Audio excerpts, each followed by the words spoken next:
प्रिय छात्रों नमस्कार। एनसीईआरटी फिजिक्स कक्षा 12वीं में आपका स्वागत है। आज का हमारा टॉपिक है सतत आवेश वितरण। तो सबसे पहले हम ये समझ लेते हैं कि सतत आवेश वितरण होता क्या है। अभी तक हम लोग बिंदु आवेश के बारे में पढ़ रहे थे और बिंदु आवेश आप जानते ही हैं आखिर क्या कहलाता है। बिंदु आवेश यानी कि एक पॉइंट के रूप में रखा हुआ चार्ज जो कि स्थिर होता है। और इस तरीके से हम बिंदु आवेश के निकायों के बारे में भी पढ़ चुके हैं कि एक चार्ज यहाँ पर है, एक यहाँ पर यदि रखा हुआ है, एक यहाँ पर रखा हुआ है और यदि एक यहाँ पर रखा हुआ है तो इसे हम बोलते थे आवेश निकाय। आवेश निकाय यानी कि आवेशों का जोड़ा। लेकिन आज हम कुछ नया पढ़ने वाले हैं जिसको बोलते हैं सतत आवेश वितरण।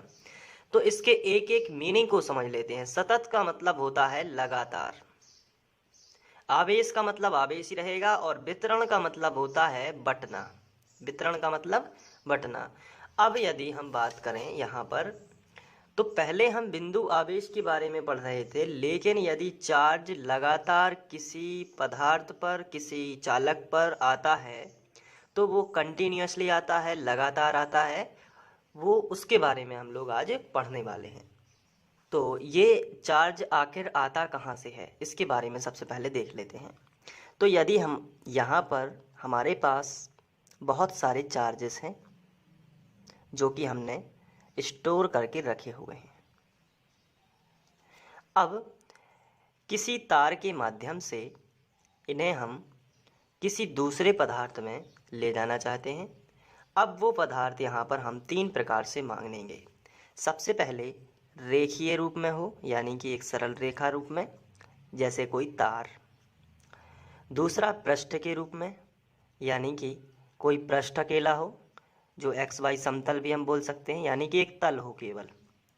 और तीसरा आयतन के रूप में, आयतन हो जिसमें यानी कि जैसे आपने देखा हो घन टाइप में पदार्थ हो या गोले टाइप में भी पदार्थ हो जिनके बीच में कुछ जगह हो यानी कि जगह का मतलब आयतन हो। तो इस प्रकार से तीन चालक हम मानेंगे। ये धात्विक चालक होंगे सभी। जब इनमें हम चार्ज देंगे तो ये चार्ज जैसे हमने सरल रेखा में दिया तो ये इसके पृष्ठ पर इस तरीके से फैलेगा यानी कि पूरे तार में ये जो चार्ज है सतत रूप से वितरित हो जाएगा। इसी प्रकार पृष्ठ पर दिया जाएगा तो ये पृष्ठ पर भी सतत रूप से क्या हो जाएगा, वितरित हो जाएगा। तो अब हम इसे पॉइंट चार्ज या आवेशों का निकाय नहीं बोलते, इसे हम बोलते हैं सतत आवेश वितरण। जैसे किसी आयतन वाले भाग पर यदि इसी स्टोर से चार्ज दिए जाते हैं तो इसके ये पूरे हिस्से पर फैल जाते हैं। और कुछ ऐसे चार्ज होते हैं जो पृष्ठ पर फैल जाते हैं, वो हम आगे जाके पढ़ेंगे, लेकिन आपको बहुत ही सिंपल भाषा में हर कॉन्सेप्ट क्लियर करना है। तो सबसे पहले हम सतत आवेश वितरण के बारे में समझ चुके हैं कि अच्छा आवेश वितरित होता है, लगातार वितरित होता है, जिसमें हम तीन प्रकार के धात्विक चालक ले रहे हैं, रेखीय, पृष्ठीय और आयतन। तो ये है सतत आवेश वितरण।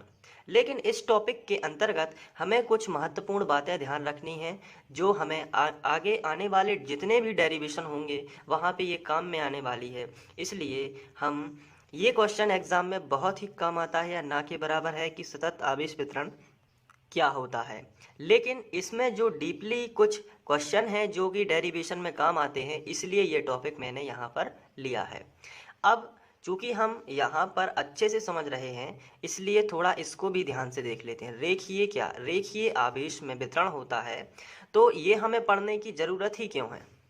तो इसका कारण बहुत ही सिंपल है कि जैसे अब हमें रेखीय आवेश वितरण पढ़ना उतना ज़रूरी नहीं है जितना हमें रेखीय आवेश घनत्व पढ़ना है। तो अब आप सोच रहे होंगे ये नया घनत्व शब्द कहाँ से आ गया और इसको हमें क्यों पढ़ना है।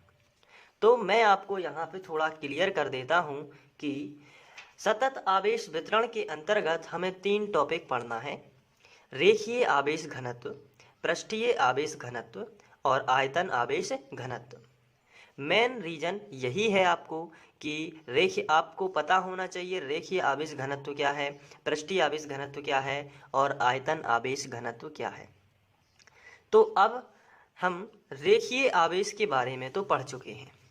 रेखीय आवेश यानी कि एक चालक तार होता है जिसको यदि चार्ज दिया जाए तो ये चार्ज इस रेखा यानी कि इस रेखा टाइप चालक में पूरे लंबाई में फैल जाता है। तो जब रेखीय आवेश वितरण है तो हमें घनत्व पढ़ने की जरूरत ही क्यों है, रेखीय आवेश घनत्व।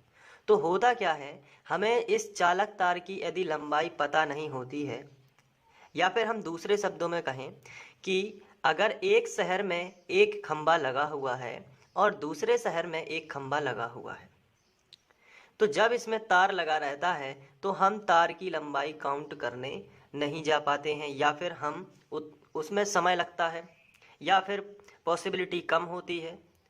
तो ऐसी स्थिति में हम पूरे तार का चार्ज नहीं नाप पाते। तो हमें उस चार्ज को पता भी करना होता है, पूरे का नहीं लेकिन घनत्व तो पता चल जाता है कि कितनी मात्रा में चार्ज है। तो घनत्व के लिए हम क्या करते हैं, उसकी एकांक लंबाई को चुन लेते हैं। एकांक लंबाई का मतलब ये होता है उसके छोटे से हिस्से को चुन लेते हैं और उसमें काउंट करते हैं कि कितने चार्ज हैं। जैसे इस खंबे से लेके इस खंबे तक पूरे तार में 10 लाख चार्जेस हैं, लेकिन हमें वो काउंट नहीं करना। हमने क्या किया, इसके एकांक लंबाई को हमने यहाँ से यहाँ तक नापा, एकांक लंबाई नापी। यानी एकांक लंबाई का मतलब होता है 1 मीटर हो सकता है अपनी सुविधा अनुसार, 1 मीटर 1 सेंटीमीटर जो भी। तो हमने उसे एकांक किया, यानी हमने उसे एक के फॉर्म में बदला, हो सकता है 1 मीटर हो। अब हमने उसमें चार्ज को काउंट किया, तो हमने लंबाई जो है कितनी है 1 मीटर, और उसमें क्या निकालना है, आवेश। तो आवेश निकालना है किसमें, पर मीटर, यानी कि आवेश निकालना है दूरी के फॉर्म में। तो हमने क्या किया, इसमें जो दूरी है इसके अंदर जितना आवेश होगा उसे ही हम बोलेंगे, चूंकि रेखा आवेश है इसलिए रेखीय आवेश घनत्व। तो इसे हमने क्यों नापना है, इसको एक सिंपल सी भाषा में समझते हैं। उसके पहले आप ये सोच रहे होंगे कि इससे हमें पूरे तार का आवेश कैसे पता चलेगा, ये तो केवल 1 मीटर का है। तो मैं यहाँ पर ये बता दूं कि घनत्व वहाँ पे उस तार में जितने चार्ज हैं, कितने चार्ज हैं, वो ताकत को दर्शाता है। जैसे अगर हम बात करें कि एक बाल्टी पानी है, अगर इसमें हमने एक बाल्टी पानी में कोई पदार्थ मिला दिया, जैसे चीनी मिला दी, थोड़ा सा आपको ध्यान से समझना है, जैसे चीनी मिला दी, तो अब आप यदि इस पानी के 1 सेंटीमीटर घन आयतन यानी कि इतने, या हम कहें 1 चम्मच को बाहर निकालें, और सिंपल भाषा में 1 चम्मच पानी को बाहर निकालें और उस चीनी को चखते हैं तो कितनी मीठी है, ये हम उस चम्मच में जो पानी आया है उसमें चीनी भी घुली हुई है, तो उसको यदि चखते हैं तो हम बता देते हैं कि ये पानी कितना मीठा है और कितना मीठा नहीं है। तो जितना 1 चम्मच में मीठा होगा उतना ही तो पूरे पानी में होगा। इसी प्रकार यदि इस तार की लंबाई में हर एकांक लंबाई तो सभी जगह होगी, यदि यहाँ से यहाँ नापे तो भी एकांक होगी यहाँ से, तो हम इस एकांक लंबाई में ये पता कर लेते हैं कि चार्ज कितनी ज़्यादा मात्रा में है। जैसे एक तार में यहाँ से यहाँ तक 10 चार्ज मिले एकांक लंबाई में, एकांक लंबाई में 10 चार्ज मिले, लेकिन दूसरा तार है उसकी एकांक लंबाई में 12 चार्ज मिले, तो हम कह सकते हैं इसमें ज़्यादा घनत्व है, इसमें ज़्यादा चार्जेस हैं इस पूरे तार में, क्योंकि इसके पर लंबाई में चार्ज जो है बहुत ज़्यादा है इसकी तुलना में। तो यही है इसका महत्व। और यहाँ पे हम रेखीय आवेश घनत्व की बात करें, क्योंकि सतत आवेश वितरण में क्वेश्चन मैंने यहाँ पे लिखा हुआ है रेखीय आवेश घनत्व क्या है, तो इसका आंसर आपको लिखना है, यदि आवेश का वितरण एक सरल रेखीय चालक में होता है तो उस चालक की एकांक लंबाई में उपस्थित आवेश को रेखीय आवेश घनत्व कहते हैं। देखिए वही बात लिखी हुई है, इसे लैम्डा से प्रदर्शित करते हैं, उस घनत्व को कुछ नाम दे दिया जिस इसे लैम्डा से प्रदर्शित करते हैं। तो देखिए वही बात है ना, यदि आवेश का वितरण कहाँ होता है, एक सरल रेखीय चालक में, तो ये देखिए एक सरल रेखीय चालक है और इसमें यदि आवेश का वितरण कर दिया जाए तो चालक की एकांक लंबाई में उपस्थित, एकांक लंबाई, यहाँ पे हमने एकांक लंबाई ले ली, तो एकांक लंबाई में जितना चार्ज उपस्थित होगा, एकांक लंबाई में उपस्थित आवेश को क्या बोलते हैं, रेखीय आवेश घनत्व कहते हैं, और इसे अक्षर लैम्डा से प्रदर्शित करते हैं। तो इसलिए आपको ध्यान रखना है, रेखा के लिए लैम्डा होगा और लैम्डा से प्रदर्शित करते हैं। इसका मात्रक कूलाम प्रति मीटर है। कूलाम प्रति मीटर इसलिए है क्योंकि घनत्व का फॉर्मूला यहाँ पे बन रहा है आवेश और कितना आवेश कितनी दूरी में, तो आवेश बटे दूरी घनत्व का फॉर्मूला बन रहा है। इसलिए आवेश का मात्रक क्या होता है, कूलाम, और बटे का मतलब प्रति, और दूरी का मात्रक क्या होता है, मीटर, इसलिए कूलाम प्रति मीटर, ये इसका बन रहा है मात्रक। तो यहाँ पे आशा करता हूँ कि आप लोगों को रेखीय आवेश घनत्व तो समझ में आ ही गया होगा। अब इसके बाद पृष्ठीय आवेश घनत्व भी इसी तरीके से है, तो उसको भी हम देख लेते हैं। तो पृष्ठीय आवेश घनत्व की यदि बात की जाए तो क्वेश्चन इस तरीके से पूछा जा सकता है, और ये इसलिए हम लोग पढ़ रहे हैं ताकि जब हम लोग डेरिवेशन करें तो आपको कुछ नया ना लगे, ये लगे कि हाँ इसको हम लोग डिस्कशन कर चुके हैं, भले ही थोड़ी मात्रा में डिस्कशन किया है लेकिन आपको लगेगा कि ये वहाँ पे पढ़ा था, बस थोड़ा थोड़ा आपको ध्यान से देखते जाना है। तो यहाँ पे देखिए, पृष्ठीय आवेश घनत्व की यदि बात की जाए तो यदि आवेश का वितरण किसी चालक के पृष्ठ पर होता है, तो बस यहीं से इसका शुरू हो जाता है। यदि आवेश का वितरण चालक के किसी पृष्ठ पर होता है, मान के चलिए ये कोई पृष्ठ है और यहाँ पर यदि आवेश का वितरण हो जाता है तो पूरे में यदि चार्जेस आ जाते हैं, मान के चलिए पूरे में चार्जेस आ गए, तो अब इसका हो सकता है कितना बड़ा पृष्ठ है हमें तो मालूम नहीं है, लेकिन हमें पता करना है कि इसमें चार्जेस की ताकत कितनी है। तो हम क्या करते हैं, इसमें से 1 सेंटीमीटर या 1 मीटर, 1 मीटर वाला एक चौकोर या वर्गाकार, या हम बोलेंगे 1 सेंटीमीटर स्क्वायर निकाल लेंगे। तो इसमें देखेंगे कि चार्ज कितने घने हुए हैं, यानी कि कितने घने का मतलब है कि कितने ज़्यादा हैं या कितने कम हैं।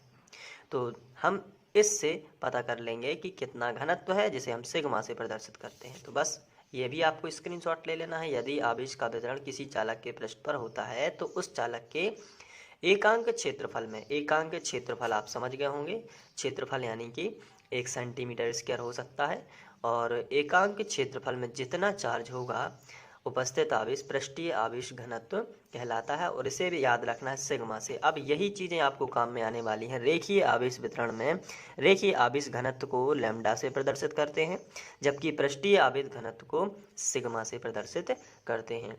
तो ये छोटी छोटी परिभाषा है, मैं बता देता हूँ, दोनों के आप स्क्रीनशॉट ले लीजिए और इनको नोट्स में लिख लीजिए। तो सबसे पहले हम लोगों ने देखा कि सतत आवेश वितरण क्या है। अभी एक चीज़ और रह गई है, आयतन आवेश घनत्व, तो वो भी हम लोग इसी में देखेंगे।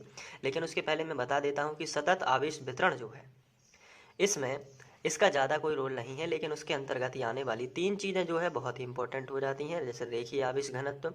तो इसका स्क्रीनशॉट लेके आप इसे नोट्स में लिख लीजिए, और इतना ही आपको पता होना चाहिए फ़िलहाल।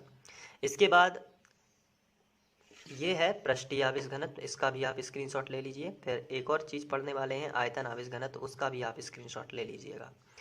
तो ये है छोटी छोटी बातें, और यदि फिर भी आपको कोई डाउट होता है तो आप मुझे बताएंगे। चलिए आयतन आवेश घनत्व को भी देख लेते हैं। तो आयतन आवेश घनत्व जो है उससे ही मिलता जुलता है, और इसमें आपको वही चीज़ लिखिए, यदि आवेश का वितरण बस यहाँ पे बदल गया है, किसी चालक के संपूर्ण आयतन में होता है, वहाँ पर संपूर्ण पृष्ठ था, यहाँ पे आपको जोड़ देना है संपूर्ण आयतन में होता है, तो चालक के एकांक आयतन में उपस्थित आवेश। तो अब यहाँ पे, वहाँ पे एकांक क्षेत्रफल था, अब यहाँ पे जुड़ गया है एकांक आयतन। तो एकांक आयतन में उपस्थित आवेश को आयतन आवेश घनत्व कहते हैं। इसे अक्षर रो से प्रदर्शित करते हैं, ये पी नहीं है, ये रो है, RHO। तो इसे हम रो से दर्शाते हैं, और इसका मात्रक कूलाम प्रति मीटर घन है। उसका मात्रक था कूलाम प्रति मीटर वर्ग। जैसे जैसे आगे बढ़ते जाओगे, रेखा देखिए, यहाँ पे थोड़ा सा समझ लेते हैं, पहले आप इसका स्क्रीनशॉट ले लीजिएगा। अब यहाँ पे देख लीजिए, रेखा के लिए मात्रक बनता है कूलाम प्रति मीटर, कूलाम प्रति मीटर, और इसको हम दर्शाते हैं किससे, लैम्डा से।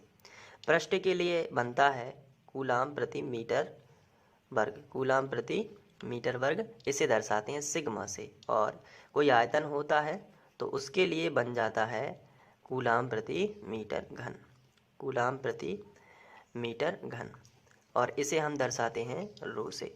अब इसमें देखने वाली बात है कि जो मात्रक है उसमें मीटर हर बार एक बढ़ रहा है, क्योंकि हर बार विमा बढ़ रही है। इसकी होती है लंबाई, लंबाई गुणे चौड़ाई, या फिर यहाँ पे हम इस 1 मीटर स्क्वायर निकाल रहे हैं तो भुजा का वर्ग यानी कि विमा बढ़ रही है मीटर स्क्वायर, और ये आयतन है तो लंबाई गुणे चौड़ाई गुणे ऊंचाई, इसलिए मीटर घन हो जाता है। तो इस तरीके से आप इनको बस नॉर्मल सा याद रखिए। एग्ज़ाम की दृष्टि से काफ़ी कम इम्पोर्टेंट है, लेकिन समझने के लिए बहुत ही अच्छी चीज़ है। और इसमें आप जो भी आपको इम्पोर्टेंट लगा हो तो आप इसको नोट कर लीजिए, बाकी मैंने जो लिखा हुआ है आप ये सब नोट कर ही लीजिए।